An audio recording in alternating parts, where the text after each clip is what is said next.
Hello, I'm Dr. Alan Bogard.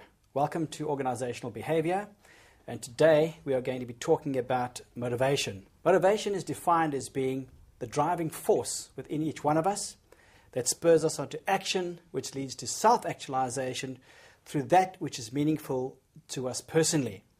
In the studio with me today, we have Mr. Rick Sturge and Mr. Nick Allen. Rick, please tell us something about yourself.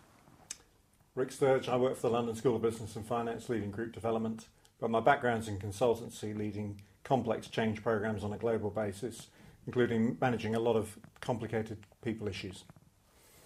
Thank you.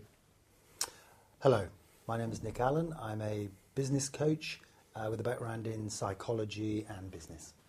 Dr. McClelland, a number of years ago, came up with a formula for motivation.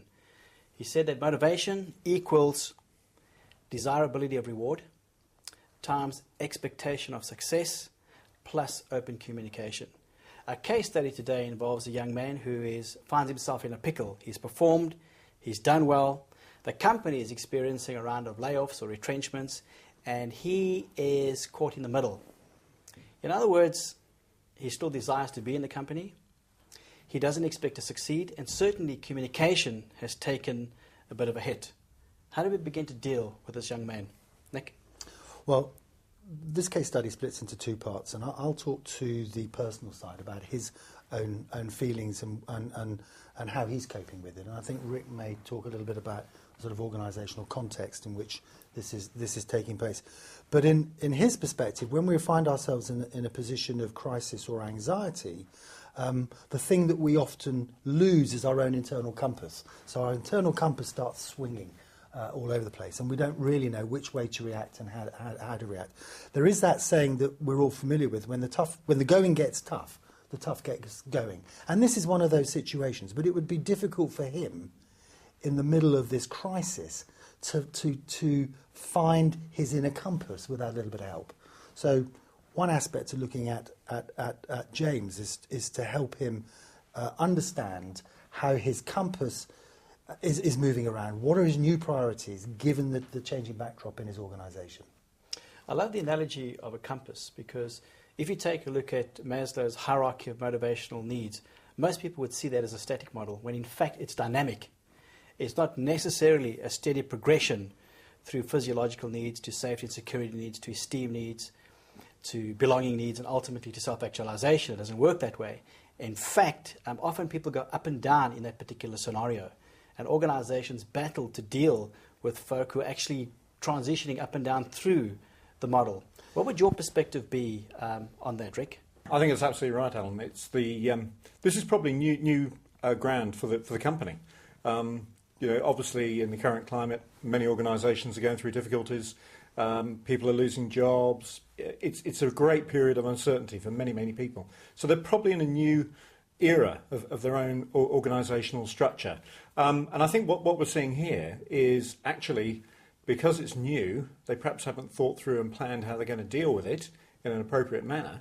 And as a result, you get a sense they're actually letting people down because they haven't got that robust way of handling things. I think when you see organisations that have to deal with issues like this and manage it well, clearly there's a structure, there's a consistency about how they're handling it. They communicate constantly. There's a great three-word mantra for all good change programs, and that's communicate, communicate, communicate. You can never communicate too much.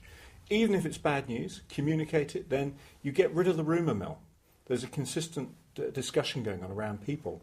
And although it's a difficult time, people actually feel connected with what the business is doing. Here, as I say, the organisation's let him down. They're all feeling a little bit disenfranchised. They don't know what's going on. They don't know how bad it might be, if indeed it is bad. Maybe they're through that period. We don't know. So, I think, in terms of your assessment of being a yo-yo up and down the index, I think that's absolutely right. It probably changes from day to day. They may feel better some days than others. Let's help him stop yo-yoing.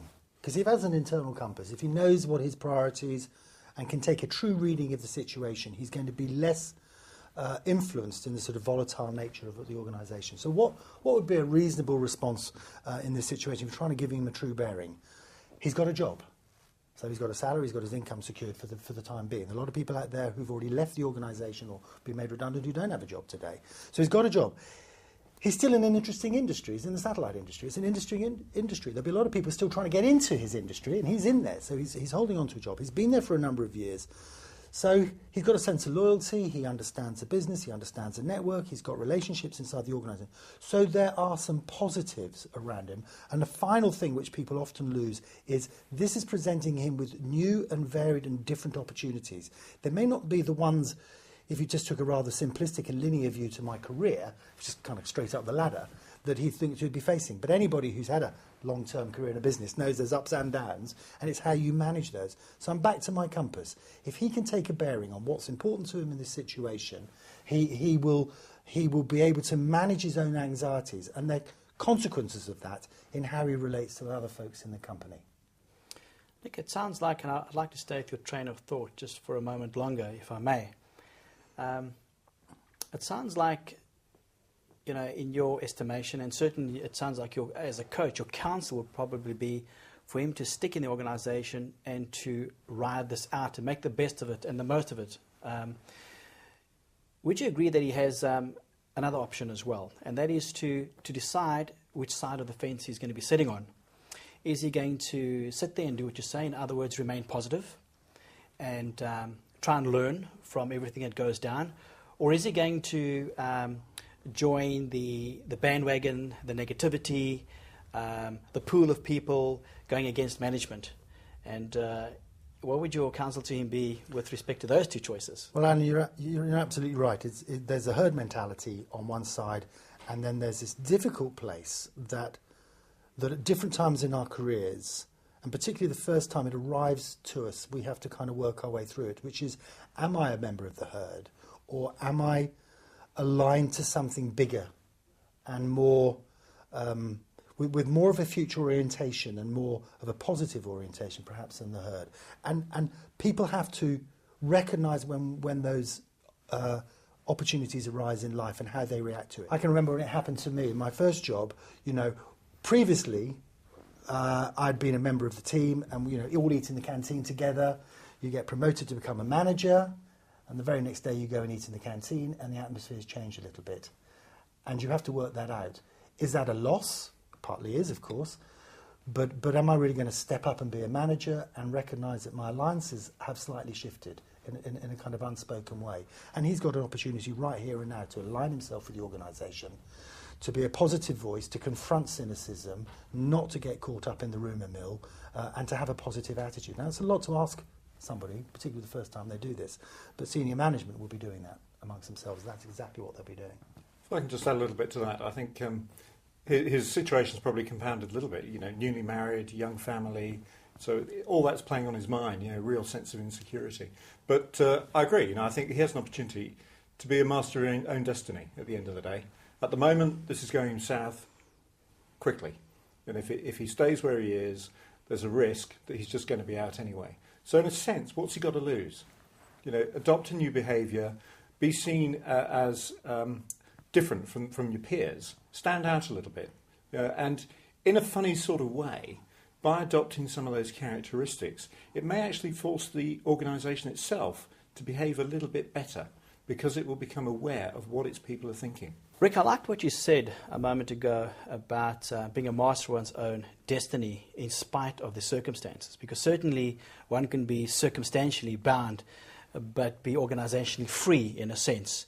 You're still making your own decisions about your future, and you're making decisions about how you're going to behave in those circumstances and what your role is.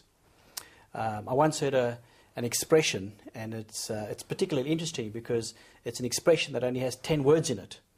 But what's interesting about this expression is that each of those words only has 2 letters. And it's as follows: if it is to be, it is up to me. So certainly having that as a driving force within you, having that as a source of motivation, is particularly interesting because it enables one often, if that's your attitude, to rise above the circumstances. I wanted to go back to something that you said earlier and just check my own understanding, Nick, because you've mentioned that the company should behave differently.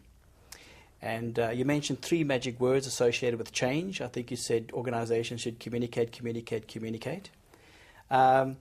And in essence, you've taken quite a hard line against the organization. Typically, And given this case study, what's happened is the world has gone into a recession. So in essence, it's not the organization's fault. It's not the organization's responsibility. How do you feel about that? In a sense, you're right. And you've also got to bear in mind that this is not necessarily a big company.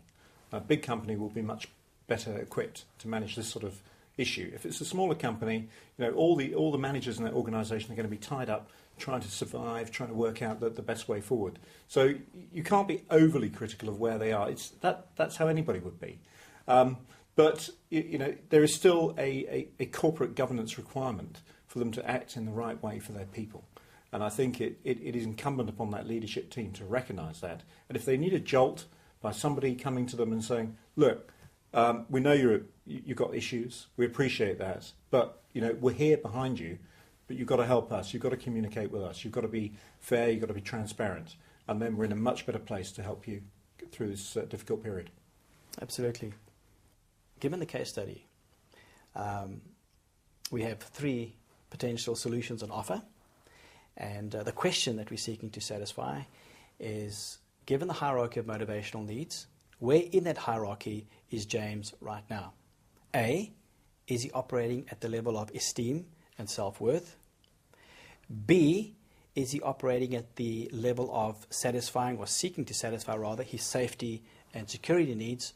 Or C, John actually feels like he belongs to a group, but is unsure about his future, which would speak to his physiological needs, because those are about to be destabilized. If he loses his job, he's not going to be able to pay his bond, put fuel in his car, etc., pay his bills. So in your estimation, where would you place James? If I go first, then let me sort of cover it from the coaching angle. Sure. I think from my perspective, this just summarises what you were saying about the yo-yo effect. Clearly he's been in a position of feeling good about himself and esteemed, and suddenly that's changed and he's dropped down on the yo-yo to the extent that he was very much feeling at risk and unsafe and unsure, uncertain, probably not sleeping at night. But in the same way, he is part of a group, and the herd mentality is kicking in at the moment. And is it now time for him to break away from the herd and do his own thing? So I think I feel some competing forces here in terms of where he is, and I think it's just summarising that point about it being a yo-yo effect. I think, in my view, he could choose to be at any of those levels. The key word there is he can choose, and as opposed to he can react and be in the level that his reaction takes him to. So on a esteem level, there's an opportunity here to show leadership.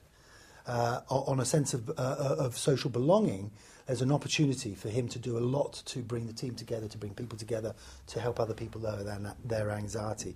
On a safety level, he can learn how to deal with his own anxieties about that and be a role model for other people that may be experiencing more anxiety than he is.